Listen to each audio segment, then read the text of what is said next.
You're listening to Were You Still Talking?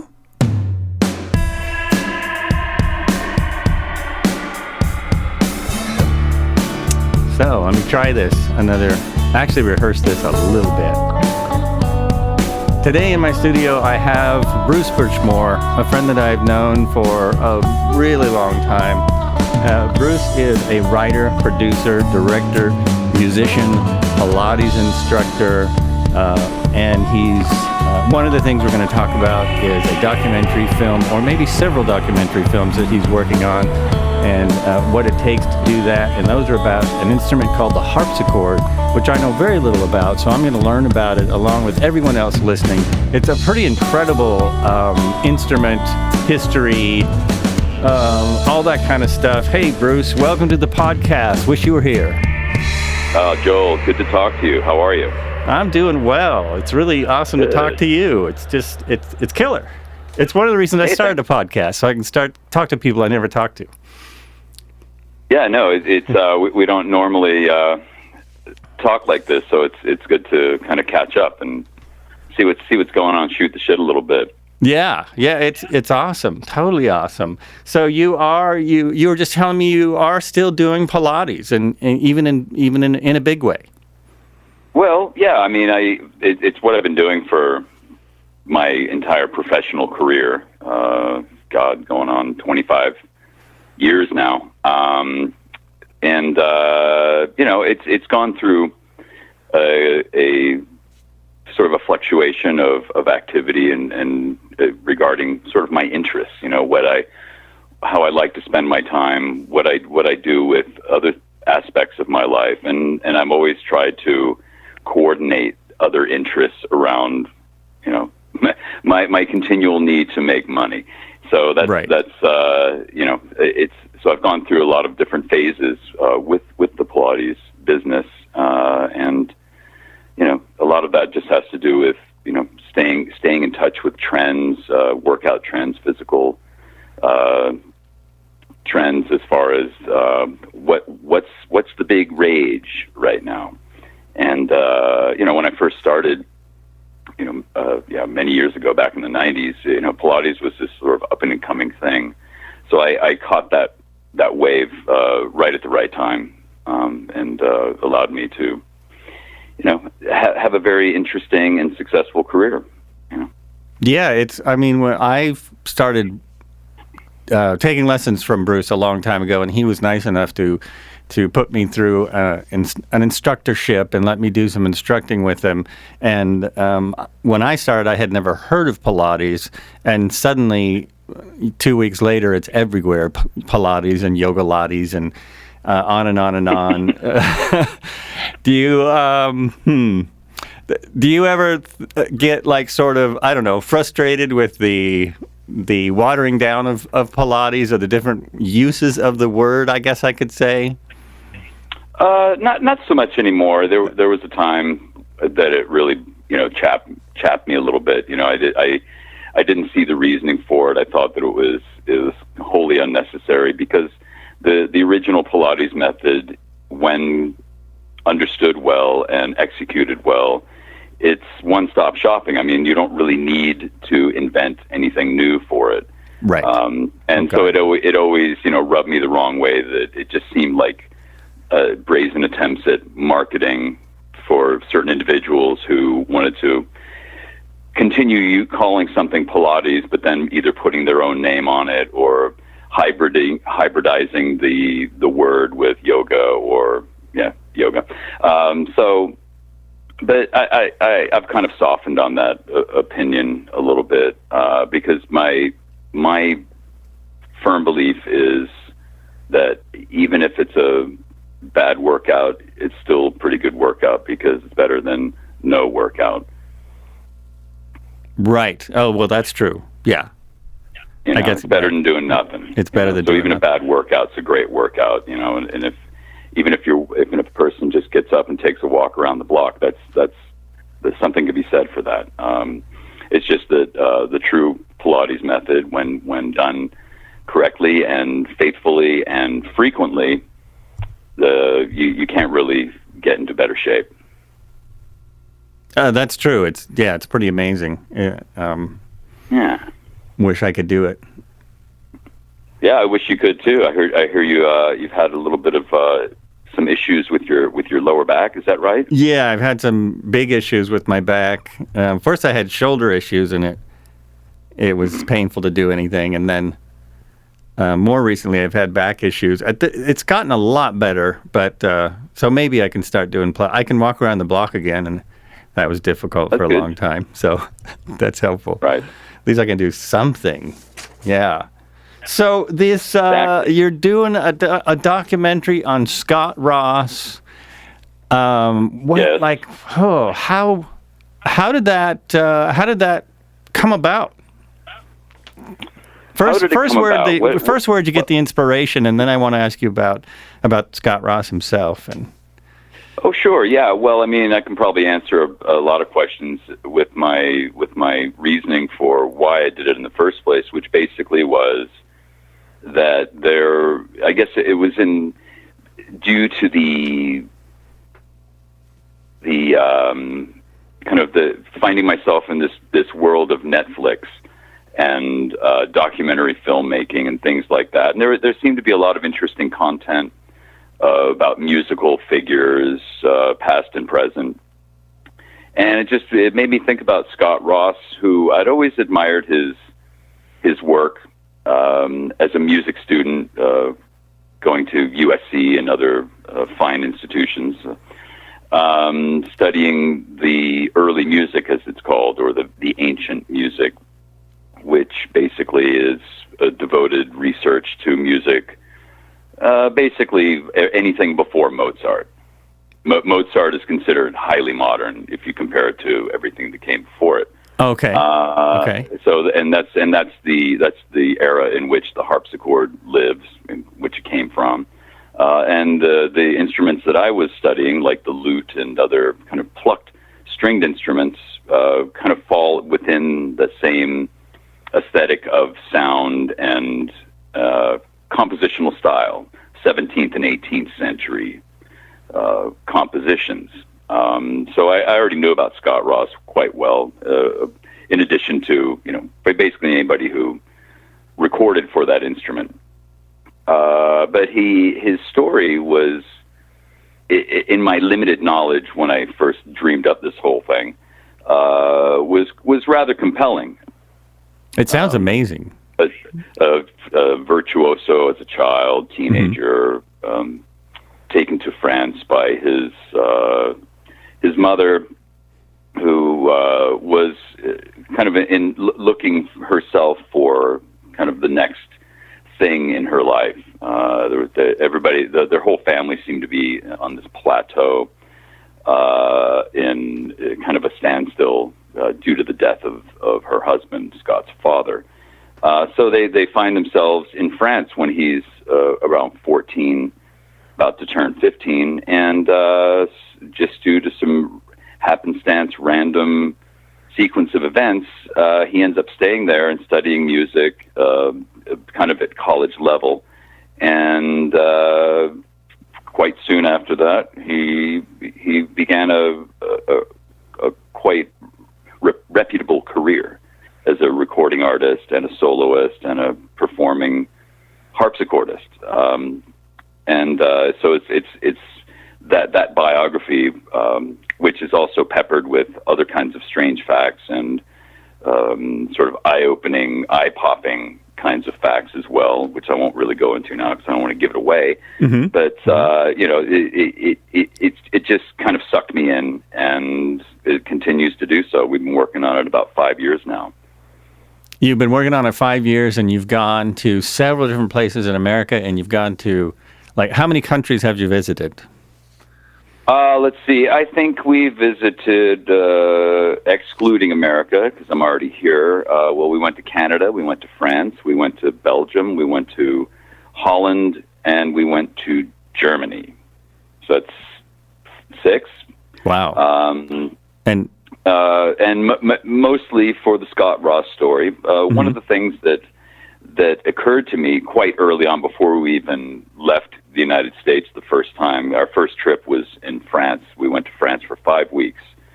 And that was a lot of fun. It was a lot of work, a lot of surprises. But one of the things that I had planned on doing was, well, a lot of the people that we interviewed were also reputable musicians in their own right, with some of whom had reputations even larger than that of Scott Ross. So I thought, well, maybe if we can have them maybe do a little performance after our interview, things like that, and also talk about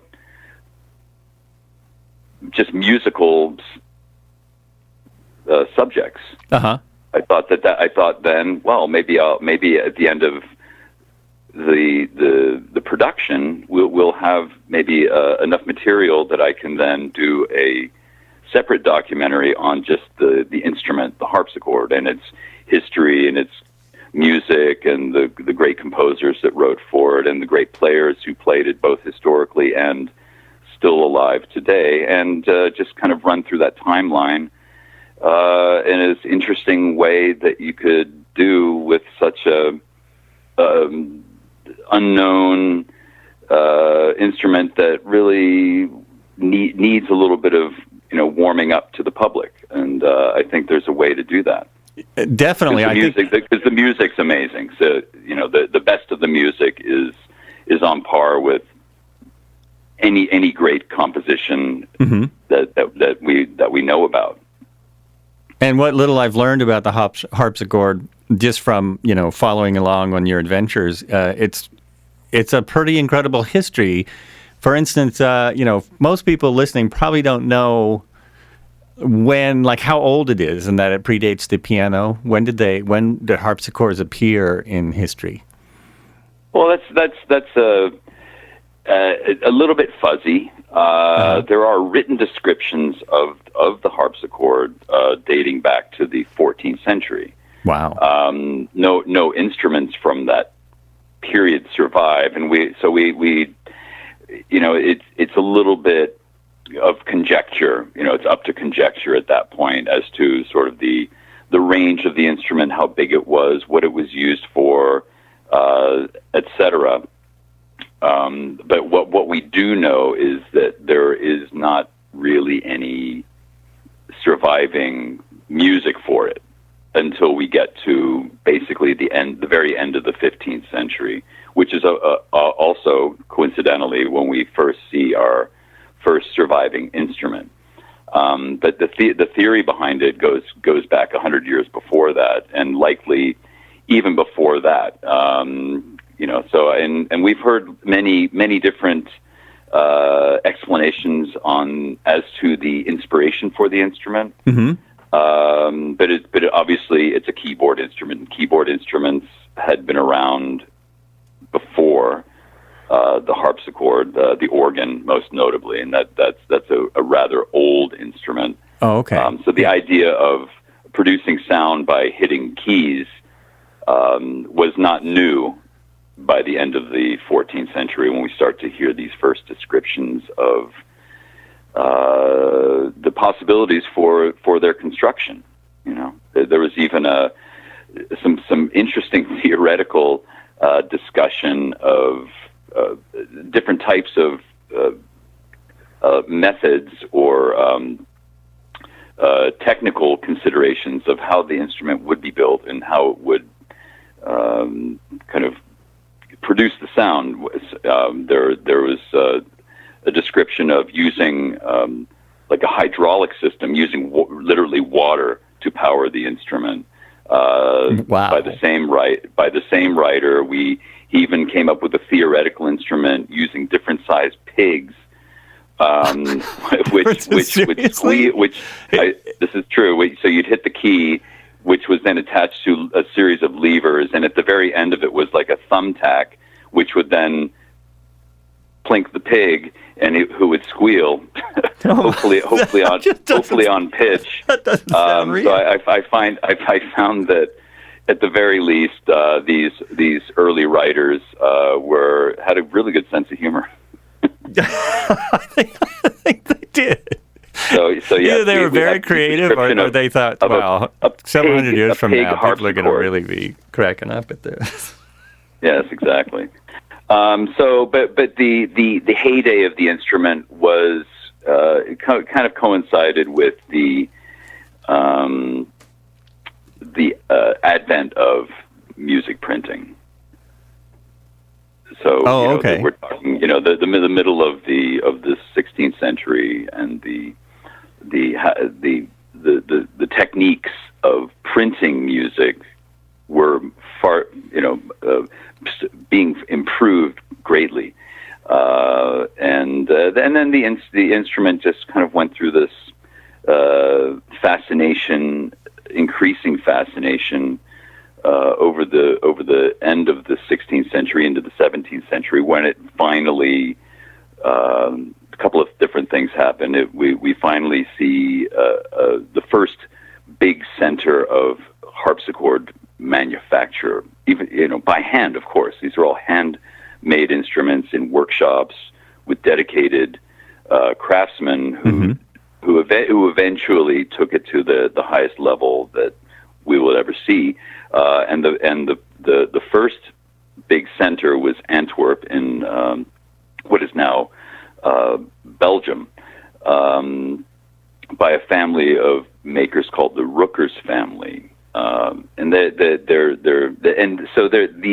these instruments, and this is we're talking late 16th, early 17th century, and these are considered the Stradivari of harpsichords. And they still exist, and there are still examples in like really good condition. Yeah.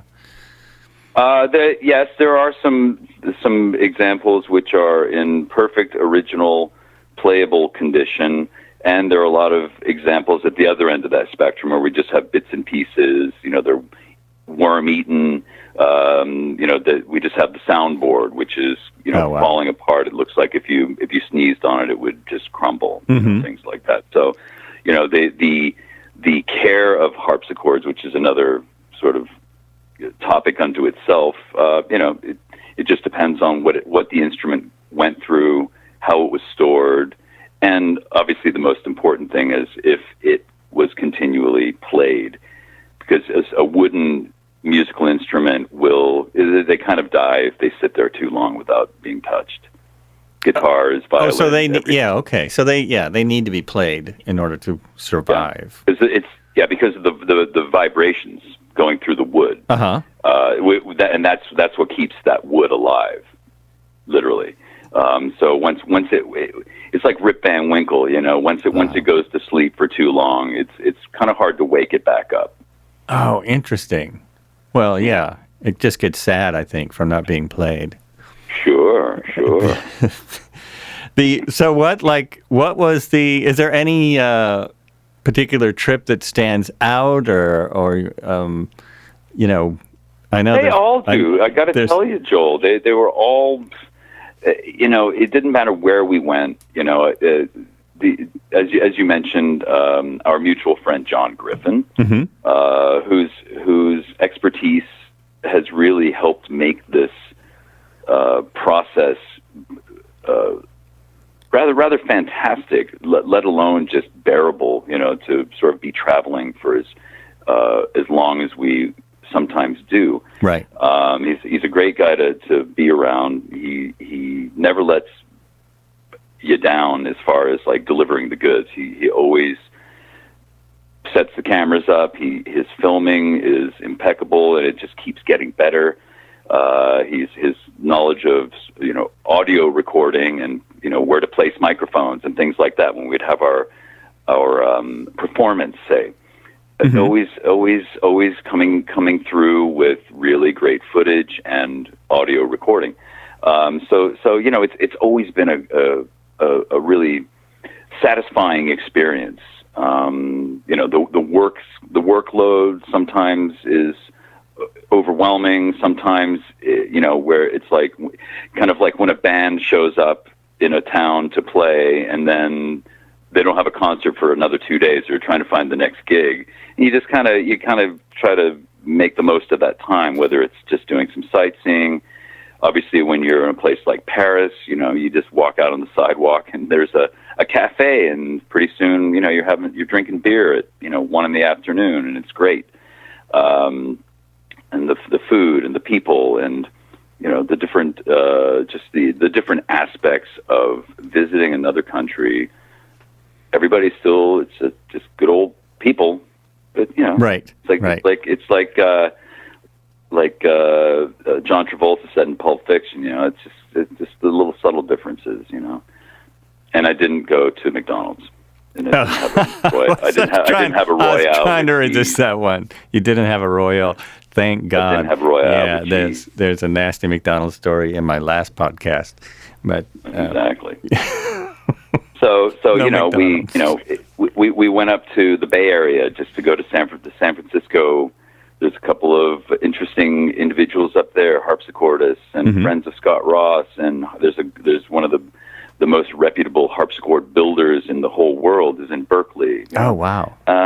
So just getting the kind of California thing, and then we went up to Quebec, the province of Quebec, and visited Montreal and Quebec City. And it's like France with fur trapping. It was it's very kind of rustic, woodsy. France with fur trapping. Down home, not as sophisticated as France, but then everybody's speaking French. I mean, it's hard to go around Quebec if you don't speak French, unless you're in Montreal. People just don't understand you, and so I've had to work on my limited French. Oh, so but you do speak French. You did have some. Oh no! I can't. You don't. I could have a reasonable conversation with a 4-year-old. Okay. That's about as good as my French. That's a start. Other than that, I can order things. I can, ask for directions. But other than that, I get stage fright, and I can't remember. Oh, that's interesting. I can't remember the word that. for something. You know what I mean? Right. So I just get stuck. So and it's interesting now. But when we first started going to France, you found that it was kind of a similar situation. Like a lot of people did not speak English. What? Since we've been returning, it seems like that's starting to change, and I think it really has a lot to do with the kind of the rise in the aging process of millennials who are more global. Oh, that's interesting. So do you? So you usually have someone that does speak English nearby. So because I yes, exactly. And one of the trips that we took to Europe, and it was back in 2016. There was 3 of us. It was me and John, and another associate producer who we met actually in Quebec City, who's a harpsichord player, an organist, a scholar, and obviously speaks French. So it was very handy to have her along. Her name's Lizzie Ambulva, and we've been very, very fortunate to have her associated with this project because she's done quite a lot of sort of intense work for us that no one else wants to do. Dealing with the footage and cataloging it, and in most cases transcribing the interviews. So we have most of the interviews written out on paper. Oh, okay. That's a task. Even if it's English, transcribing, an interview is a lot of work. But then to change the language or go through different languages. This is, for 3 people. At one time there was a 4th person involved, right? There was another. The first trip we went on, we had veteran cinematographer Jeff Schaff, who is basically retired now. He's a little bit older. Oh, I see. And he is married to an old Pilates client of mine, and who is a director. She's a director. Her name's Denny Gordon, who has done a lot of work for TV and film, and directed one of my favorite movies of all time called Joe Dirt. Which is a rather silly movie if you've ever seen it. I know a lot of people will be familiar with that. A lot of my audience will know that movie. Exactly. So Denny Gordon, and I met her, and I was really it it was before we went on our first trip, before I had anything really engraved. And I was, I'd done all the research, and which I think is the most important thing that one can do. If you're going to do something like this, you really have to plan it out and really understand what you're getting into and know your subject well. And I had I took her out for dinner, and I said, Denny, I want to do this, and this is this guy's story, and, what do you think? Do you think it's, and she was like, yeah, this is great, and you know what? You should take Jeff with you. He speaks French. He's not doing anything right now, and he would love to go. And I asked him, and he said he would go. So I was like, oh, woo, this is great. Nice. So I got, and Jeff has quite a resume himself. Most notably, he was the cinematographer for Lifestyles of the Rich and Famous. And they actually, Denny and Jeff did that show together, and they would go around the world visiting these fancy places and filming inside these castles and mansions, etc. So it was great to have him along the first time to he threw me in without throwing me too far to the deep end. But it was great to have, and I should mention that on that first trip, about a week before we left, I had talked to Griff. And he was I asked him to help me do like a sort of a little video for Kickstarter. I was like, I got to raise some money for this. So we did like a trailer for that, and he edited it, and I could tell he was kind of curious about, what this was really all about. And then at the last minute I said, why don't you come with us? And it would be great, and it would be great to have three of us. And he met us over there after we'd been there for 2 days, and suddenly there's Jon, and we're picking him up in the middle of this little sleepy French village at like 2 a.m. after he finally made it from the airport, and they lost his suitcase, but it was really fun, and thus the hijinks began, and it was a lot of fun to do this with these guys. And I knew relatively nothing. All I knew how to do is do research and kind of learn about stuff and figure out what kind of questions I need to ask and what types of information that I need to learn. And they just did all the technical stuff, and I did all the driving, basically. So it was well, the research is pretty important, and I imagine, as with any project this size, it's always a little more than you expect when you start. Yeah, well, as I mentioned, my background educationally is in music, studying old music from pre-Mozart, etc. And I also dabbled in music research, historical research. That was a very easy transfer to take sort of that experience and that set of skills and just apply it to this. Even though it's someone who until quite recently was alive, and through the help of internet information and things like that, it's a little bit easier than having to go. Say you need to go to some little monastery in Austria and try to find some sort of handwritten records from 400 years ago. That's a little bit different. That's definitely like archaeology. Right. Okay. So it's a little. So this was nothing for you. Piece of cake. It's the same process, though. It's the same exact process. You know what you're looking for. You have to as much biographical detail as possible, and then in an attempt to somehow create an honest, humanistic sort of point of view of an individual, because people are all the same. We all have the same thoughts and feelings and emotions, and based on, sort of how we live our life, one can draw conclusions from that. And these are the types of points of interest that I'm trying to kind of juice out of this never-ending lemon. And that's it does seem to be never-ending. You guys have hours and hours of footage. I've always been curious how documentarians figure out what to, how to trim that down to, some kind of reasonable length for people to watch. Oh, sure. Yeah, exactly. It's like I wish I could make a 6-hour documentary. Right. But of course, obviously, no one's.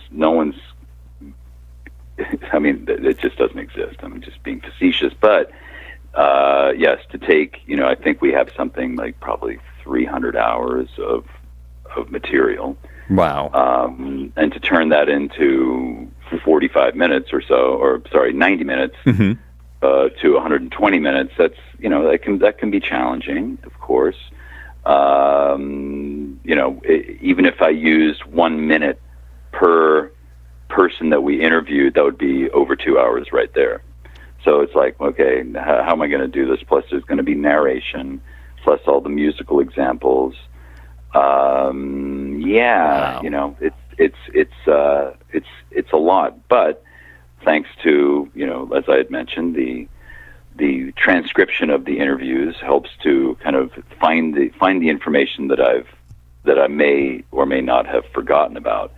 I do take notes, but I mostly I just rely on my memory, because if there's something that's really important or shocking to me, I'll always remember the moment upon hearing it. Oh, well, that makes sense. And who said it, right? And why it's important. Yeah. So, and also with a story like this, especially when we basically spoke with every close friend of Scott Ross that he ever had in his life. Mm-hmm. Most of them are in France. There was a couple from Pittsburgh. He was from Pittsburgh. So we were able to talk to a couple of childhood friends, and which is quite interesting. You want to learn about this stuff.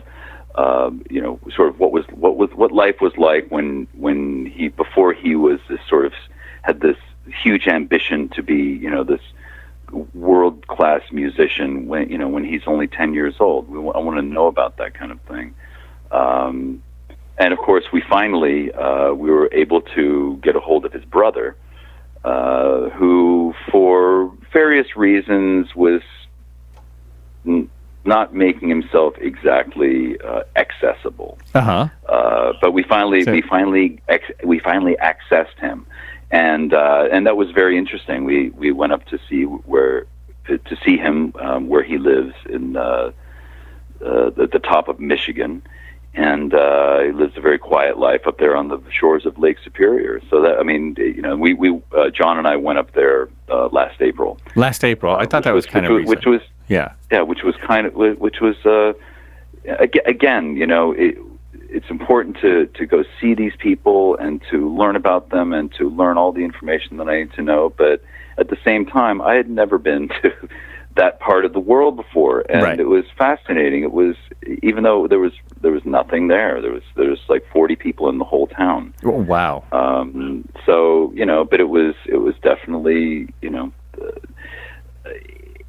a refreshing break from reality, mm-hmm. in a sense. Because I dream a lot. I imagine, like, what would it be really like to live here, and what would I really do with my time, and could I handle this sort of desolation, isolation, separation from really everything that I know. I have those thoughts. I have those thoughts almost everywhere. It's almost surprising that they have electricity. You know what I mean? That's how remote it is. Or running water. But it's pretty much the same as LA. But they have it. They even have internet. Yeah, it's just like LA. Same thing. Yeah, exactly. It's the same. It's the same thing. What's the difference? So yes, the traveling has been great, mm-hmm. And of course it's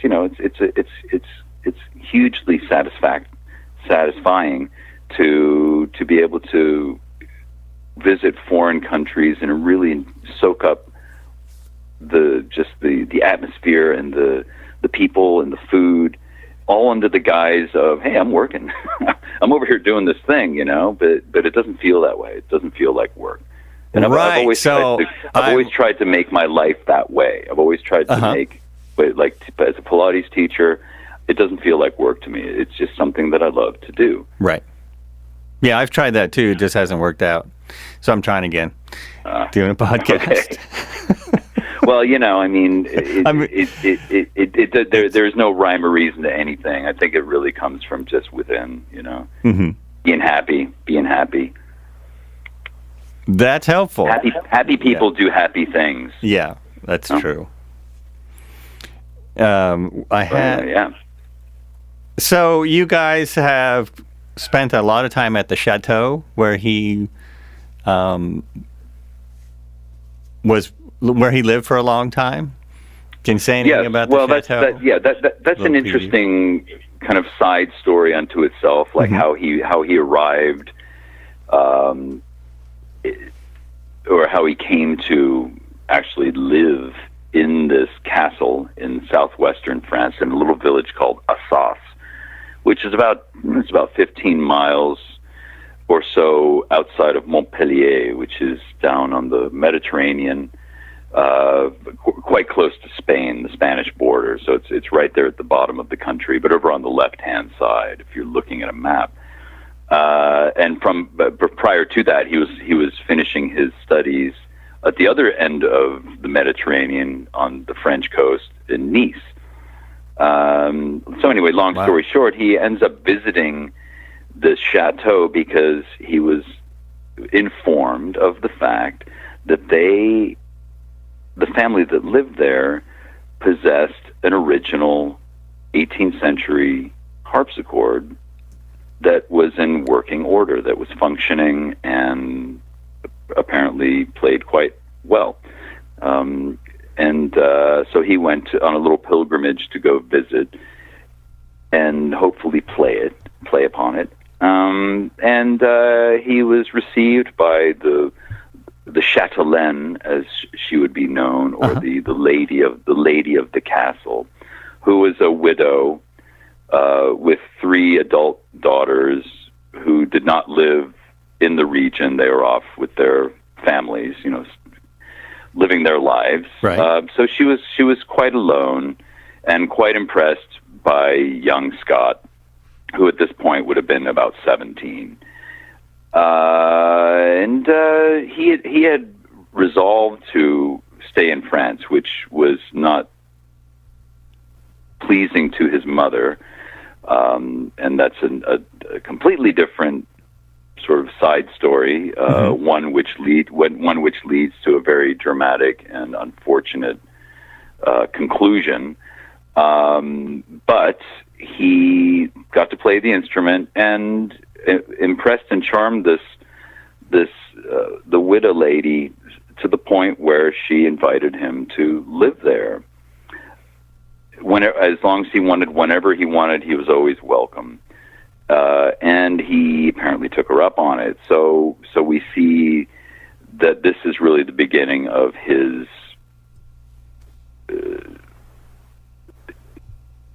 career. In a sense. He used this instrument to basically cut his chops, which he did for the next 2 years. So by the time he was 19, he thought it best to compete as young talented performers do. They compete in music competitions. They go head to head and see who's really the best and who's gonna come out on top.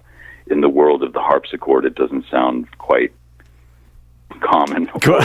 No, it much doesn't. Sense. Like, how many top level? Obviously, a more of a niche market, if you will.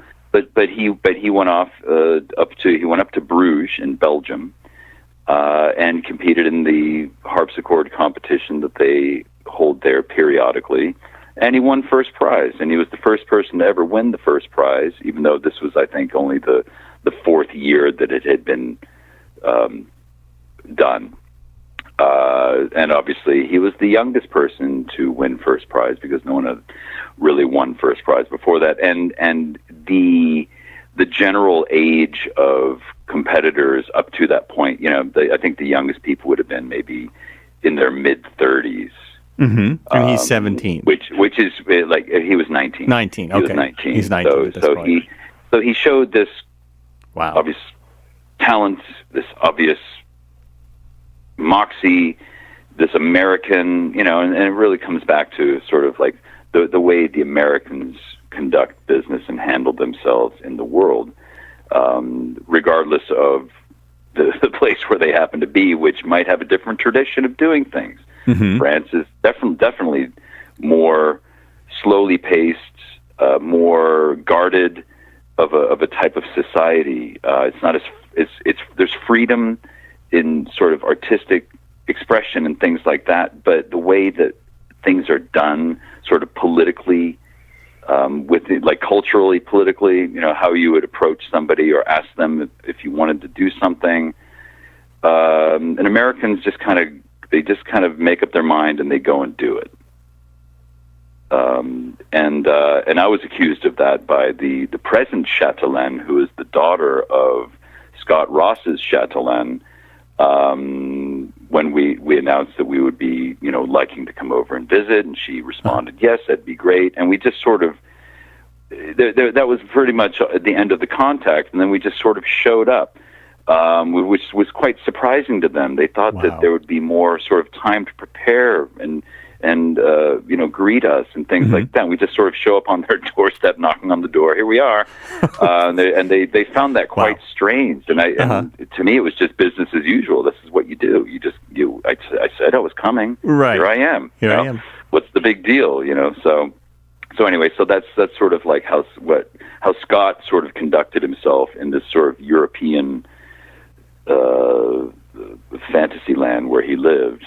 But still with his American sort of way of doing things. And then he just went on this sort of like well-progressed career following that. And he did amazing things. And he recorded pretty much all of the major works of harpsichord music. And, numbering into the thousands of pieces. He recorded thousands and thousands of harpsichord pieces and organ pieces as well.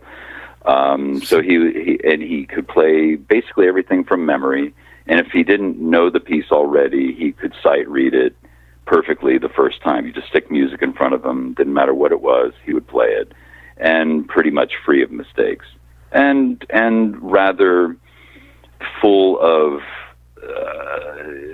interpretational awareness and sensitivity, and the style of the phrasing and things like that. He pretty much already had under his belt. But this always continued to improve, just like anybody else who practices something. You're always going to get better, just like you and your podcasts. It's always going to get better. There's going to be a richer future ahead if one just continues, plodding away, and so that's what he did through his whole life. He taught in the university system in Quebec. That's why we went to Quebec, because he lived there during the school years, starting in the mid-'70s through the mid-'80s, and he had this sort of life as a harpsichord instructor. And over the course of time, by the time the early '80s come around, his studio in Quebec was full. I mean, he was quite a popular teacher eventually. So he created quite a reputation for himself in that spectrum as well. And then, of course, his sort of eventual decline and his unfortunate. The unfortunate fact that he sort of lived he was homosexual in the era of AIDS. He was quite promiscuous, and it got him. But he never stopped. It didn't really slow him down, really, which is sort of a credit to his will to achieve and to continue living life as if I still have more to do. But even though it didn't slow him down, his decision to continually keep working likely sped up the effects of the disease, and it killed him probably sooner than if he hadn't done that. And he died really shortly before sort of the advent of, the cocktails of drugs, which suddenly were prolonging people's lives. So, it's a sort of tragedy to triumph, back to tragedy, back to triumph kind of story. And, so going back to like, why did I do this? Well, this is, it's because of that. And because I am a fan of that music, because it's an area of knowledge which has really limited exposure to mainstream society. So I'm hoping that the final product will appeal not only to just fans of Scott Ross, or more broadly fans of the harpsichord, or more broadly fans of ancient music, or slightly more broadly fans of classical music, slightly more broadly fans of music, but also his story. Mm-hmm. Yeah, because it is, and not wanting to give too much away, I can tell you that it is a crazy story, occasionally hair-raising, full of misfortune, some misdeeds, and a lot of mystery. It sounds like a really fascinating story, especially because people don't know about the harpsichord. They definitely don't know about Scott Ross. It's and I think when you're making documentaries, those are really important ingredients, bringing something that people don't really know anything about. I mean, sure, you can make documentaries about World War II, and if it's good enough, it might be interesting. But when you make it, to me, it's far more interesting to have a subject that very few people are exposed to, and bring that out, especially when it's this interesting. I mean, the whole history of the harpsichord and the instrument itself and the music, but then when you add Scott Ross's story and hopefully, do parts 2 and 3 about the harpsichord, that just makes it sounds really fascinating to me.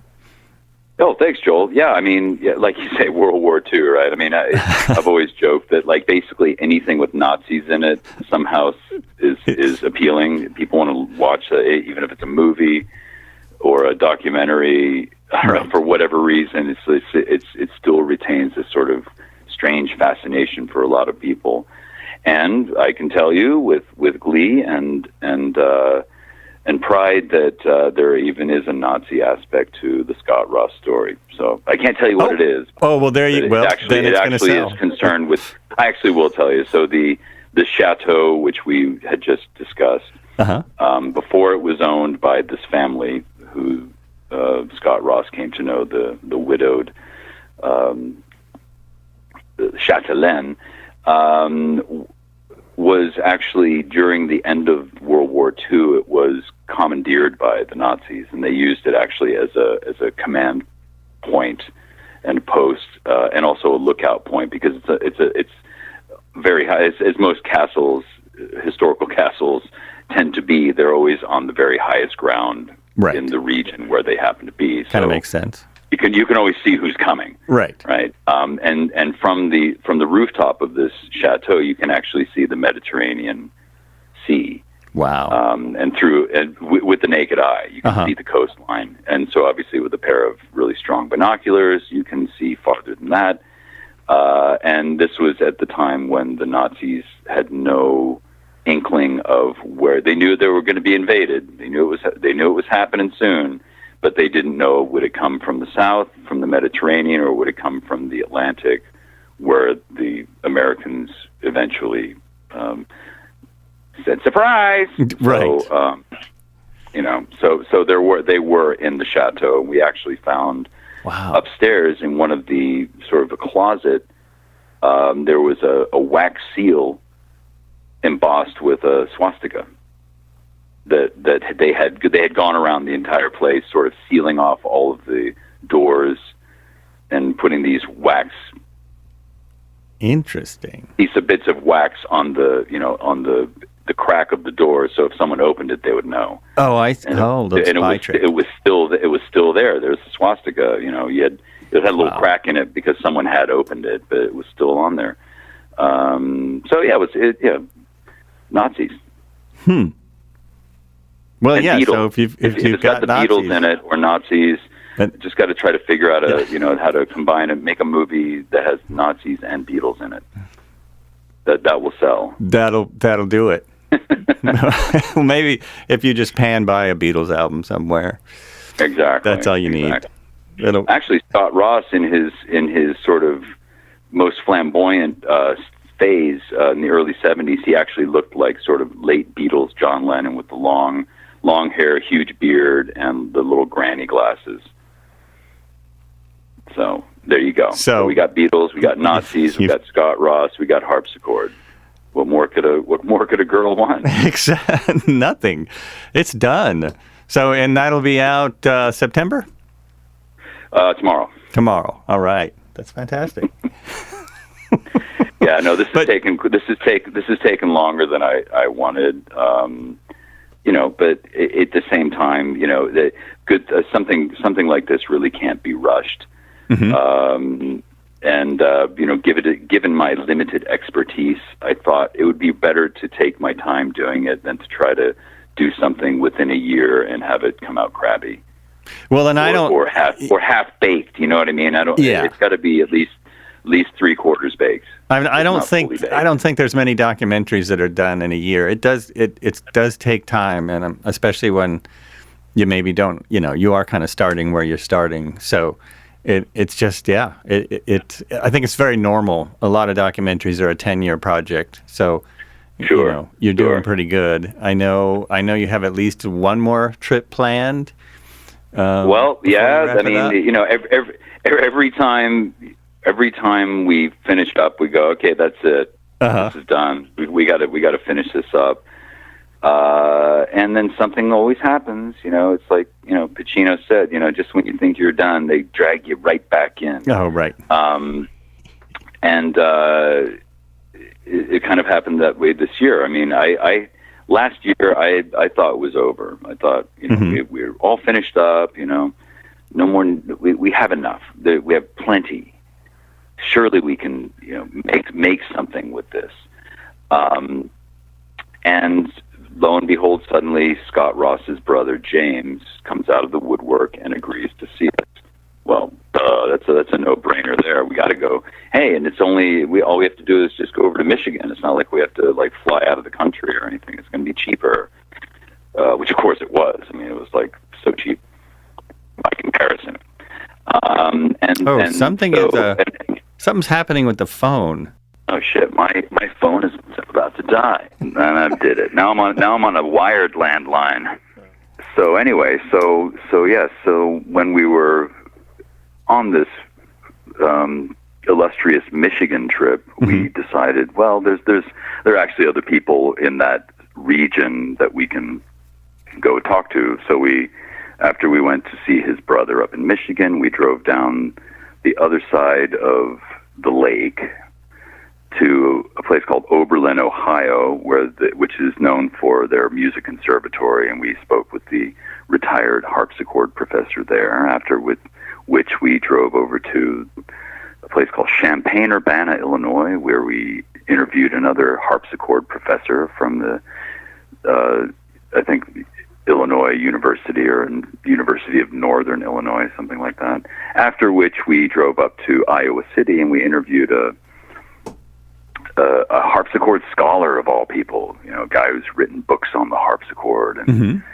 has made instruments and things like that. So that was a very, very interesting trip. And of course, while we're on the trip, we get a phone call from the good folks at the Chateau en Assas asking, will we come next month to document the 30th anniversary festival in honor of Scott Ross, the 30th anniversary of his death. He died in 1989. So 2019 obviously marks that big milestone. Wow. So, so long story short, you get to the point where when you think it's done, it actually isn't, So the future then really will dictate when it is done, but obviously that just really has to come from a decision to say, that's it, no more, I can't do any more, we don't need any more. Mm-hmm. But unfortunately, the volume of knowledge and resources for such a project is limitless. Well, there's always going to be, there's always another harpsichordist to talk to. There's always another museum with a harpsichord collection. There's always another, you name it, there's another avenue. We've been invited by the visiting professor of harpsichord at Juilliard to come out there this fall and do something with her students.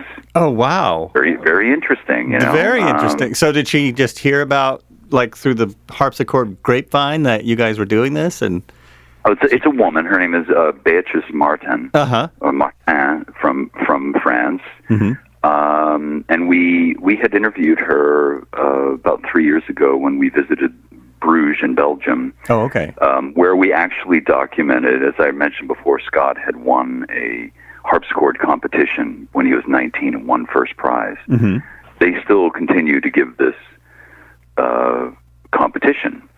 And we went there in 2015 and documented it for a straight week. We filmed every single competitor doing their best to impress, and she was one of the judges. So we interviewed her then, and we saw her again this time around, where we had the very rare opportunity to visit a very wonderful guy who is British, but he wants to be one of those expats that you hear so much about, who leave England and settle in France. So he had this place kind of out by French Disneyland. It's way out in the country. It's just nothing but farms and little villages and old historical sites and things like that. And his claim to fame, as far as our story is concerned, is that he owns a number of highly rare, fully functional, one-of-a-kind harpsichords. And he had them out at this country house. And after much sort of deliberation on his part whether or not he should allow us to come and see them, at the end of the day, we arrive, and Beatrice Martin was there, who had come over as a favor to him to demonstrate the instruments for our camera. So here we have these hugely rare instruments, one-of-a-kind instruments, with this type of ornamentation that belongs, like on like a castle or something. I mean, it's like carved figurines in the legs and on the cases of the instrument, using ivory and mother of pearl and smoked glass and things like. I mean, you have to see it to believe how fine and fancy these instruments are. And here we have, performing on them, basically one of the world's top players. Wow. So little things like that. It was just thrilling. Just a huge treat. And then, then we had to stop and have our sit down for the most amazing lunch, French lunch you've ever seen in your life. Complete with bottles of rosé and it was quite. John was telling me he called it. It was quite a lot of hard work. John said he called that a little snack. Yeah, exactly. This lunch. Yeah, exactly. It basically was a living museum. Yeah. Yeah, exactly. So this visit was sort of kind of last minute. Like I mentioned before, like sometimes the work just is nonstop, and then sometimes you're kind of like, okay, we don't really have anything set up for tomorrow or the next day. So I just had kind of go through my index of people, and I was like, oh, that's right, forgot about this guy, and let me see if I can get a hold of him. So and by this point, the tendrils run far and wide as far as like my connections now with this community. So I have my favorite kind of people who are always so helpful, and they seem to know everybody. And I wrote to this guy Frederick Haas, who's also a top player, and he knows everybody. And he's a really sweet guy. We've interviewed him many times. He owns an original instrument, blah, blah, blah. And I said, do you know this guy, this Alan? And he gave me his email, and I just sort of texted him, wrote him up, said, this is what we're doing, would love to come and see you, or if you're available, blah, blah, blah. And then it just all went from there. And then suddenly there we are. And then suddenly here I am back in America, and it's already happened, and it's a memory now, So to pull the plug, as it were, to kind of say that I'm done with this, it's hard to do. I'm almost addicted to it at this point, because I am a completist. I have to have all of the information. Mm-hmm. I need to satisfy myself that the work is done before I can then start the monumental task of putting something together that will satisfy the viewer. Right. Well, that makes sense. It would be a really difficult thing to kind of wrap up, especially when opportunities like that just keep coming up. That's right. That's got to be difficult. I think you're going to need a companion, like a coffee table book or something, to show all these instruments. And yeah, exactly. So but I've been very lucky. The whole thing has been a really wonderful experience, and I've been really blessed to have friends / colleagues who really share the same passion with me, but at the very least are willing to sort of accompany me on these odysseys, and to just kind of let things be as they are, and to whatever happens, and always, sometimes we get like unfortunate little things that happen along the way, but for the most part, it's always run smoothly. It's always been very, very fulfilling. Mm-hmm. Mm-hmm. Yeah. One of the fun things that we did finally, and it's a lot of it. You just sort of let technology catch up to like where you are in the project. So when we first started the project, there was no such thing as a drone that you could do filming with in any sort of kind of high definition way. Oh, right. And of course, suddenly now we have drones that film in high definition in 4K, resolution. So of course we had to get one of those, and then we took that around, and so it then suddenly our scope of ammunition has grown. Mm-hmm. So our footage is there's this thing called B-roll, which is just anything that when you see scans of like the outside of a building, that's called B-roll. Any kind of like just footage of people walking down the street, just to kind of get the flavor of the place. That's called B-roll. So the B-roll now is like from aerial footage. This is what a sauce looks like from the air, mm-hmm. the chateau down there, and things like that. So it just keeps getting better. It's a lot of fun. It's pretty amazing. I recommend it. Yeah, I could. And what, expensive? Pardon? And what did you say? Expensive? Like? No, I said I recommend it. Oh, you recommend it? Yeah. I recommend doing this. If you got a bad case of the doldrums and you want to cure, just go do something like this. It really does help a lot. It adds a little bit of anxiety to like, what am I going to do? How am I going to finish this? What's it going to really be? What is this going to turn into? But along the way, I think a lot of it is just the process, and that's almost as rewarding as the final product. That's interesting. I mean, this is a much smaller project, but I have all those same feelings. Yeah. With a podcast, all that comes up, especially just doing it on my own. But all those same. What is this? What am I doing? What is this going to turn into? Is it anything? Yeah. And then I'm talking to someone I haven't spoken to in a while. Well, since your birthday. And what was that, 2 years ago?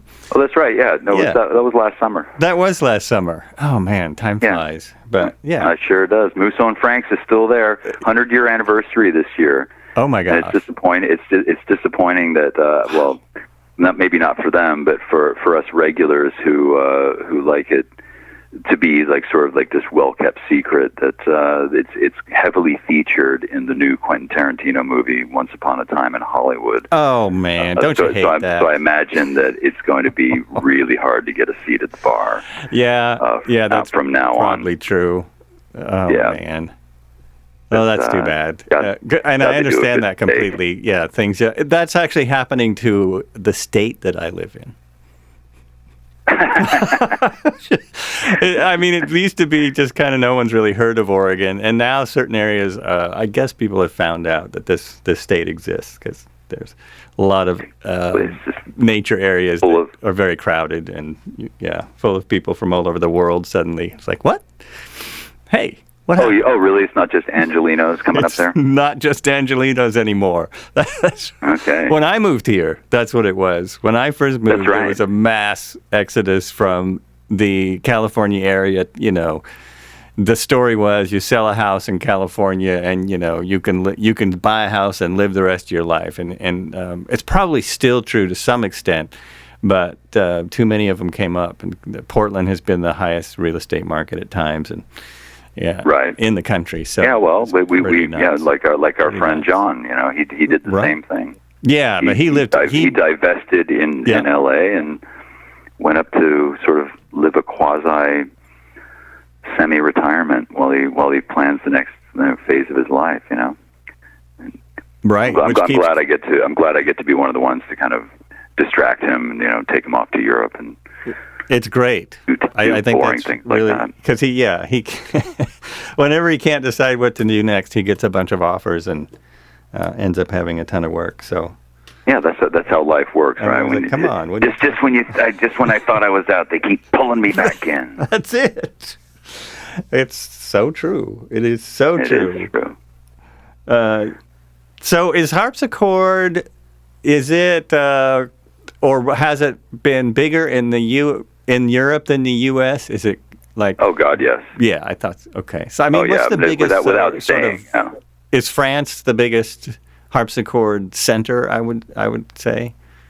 Or that's an interesting point. I mean, in the modern day, I would have to say it's a very important center. I mean, just the whole country. Although the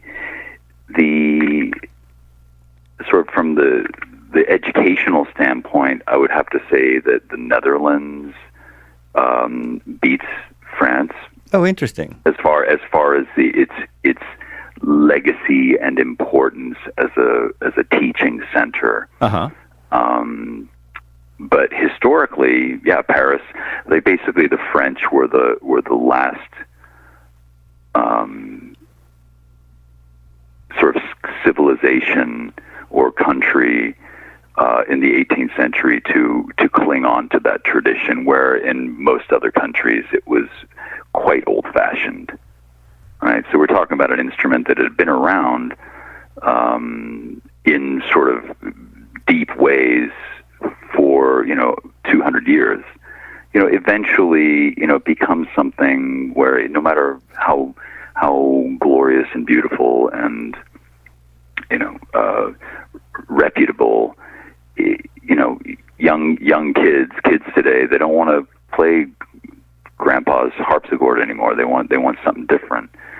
So when the piano was developed, that was a huge blow to the sort of popularity of the harpsichord, which obviously is dangerous for the people that write for the instrument, who perform the instrument, and also who build the instrument. Mm-hmm. So then you see this sort of scramble to adopt the new piano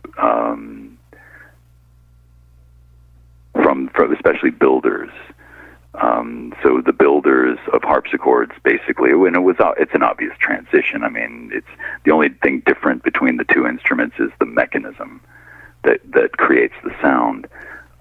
But you also see in sort of period publications, we start to see collections of keyboard music being suitable for harpsichord or piano.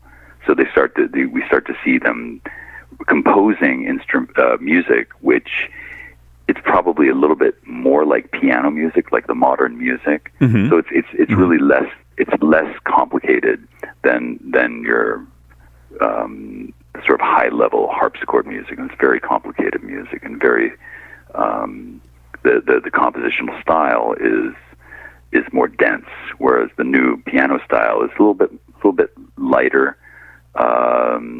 because of the way the mechanism creates the sound. Mm-hmm. Whereas a harpsichord, it plucks the string, it sends up a little piece of bird quill, which just makes just plunk and plunks the string. Where a piano, you hit the mechanism, it releases a hammer, which hits the string. It kind of pounds the string. So the new music reflects that. So when you see this music, could be played on a harpsichord or a piano. Well, you're like, yeah, it's actually for piano, but you just wanted to keep that going. You want to keep that harpsichord thing alive. But and then finally, at the end of sort of the 18th century, the French Revolution, it sort of wiped out the legacy of the harpsichord in France, because of course it was viewed as a symbol of the upper class. Only rich people had harpsichords. Oh, okay. Okay. Those wig wearing bastards. That's right. Right.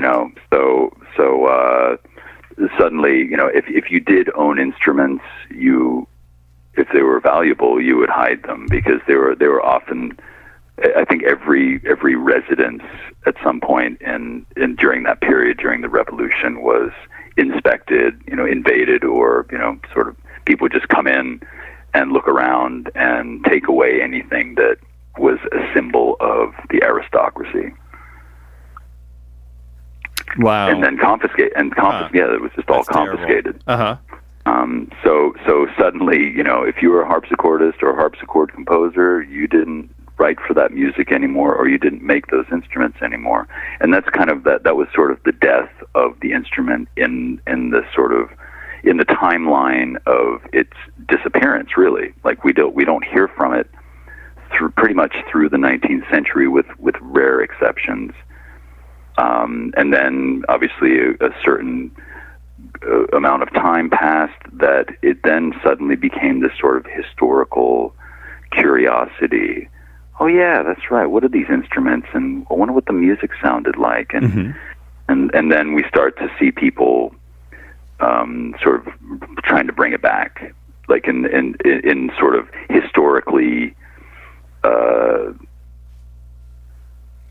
sound ways.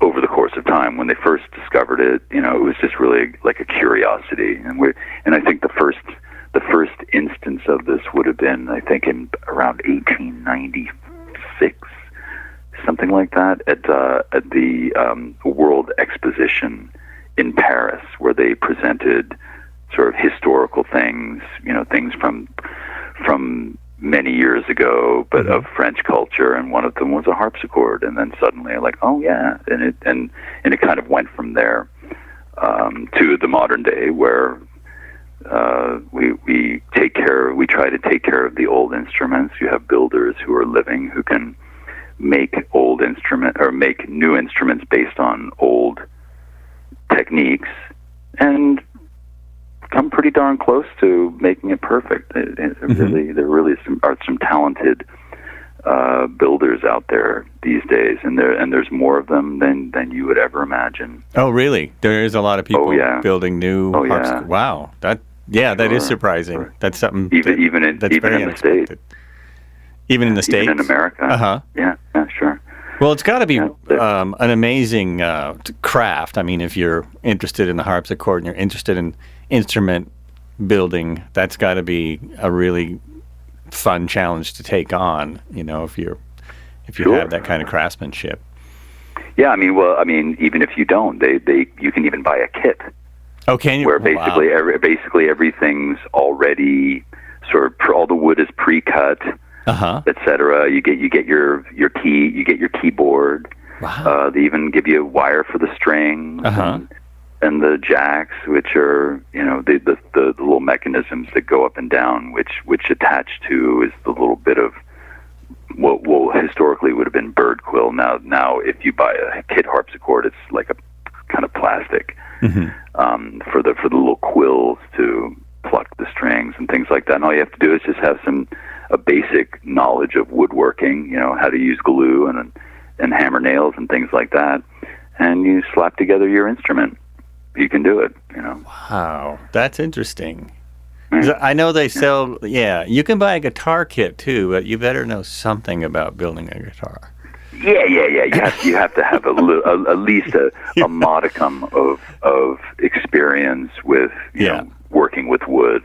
Right. It's not like trying to make a drum. No. Anyone can do that. That's right. Grab a barrel, stick a head on it. Well, shoot, I've kept you on for quite a while because this is really fascinating. I hope that everyone else finds it that way, but I should probably wrap it up now, and I want to have you back when you either get close or put out the documentary, at least the first one. I hope that you can come on. Maybe you and Jon could come on together, or maybe the three of you at least. Yeah, that'd be great. I'd love that. Yeah, that would be awesome. So exactly, this is it's always nice to talk about these types of things. And anytime you want, Joel, I'll be glad to come back and talk to you. Well, that's awesome. I'm going to hold you to that because it's easier to invite guests that you know. I'm finding sometimes I get a bit introverted, and that's not it's tough to be a podcast host when that's the case. So, let me just say you have been listening to Were You Still Talking? This is Joel Aubrick, and I've been talking to Bruce Burchmore, and we have been talking about mostly harpsichords, but other things too. Thanks so much for being on the show. You're welcome. Thanks, Joel. Good to talk to you. And you too. So be good to each other.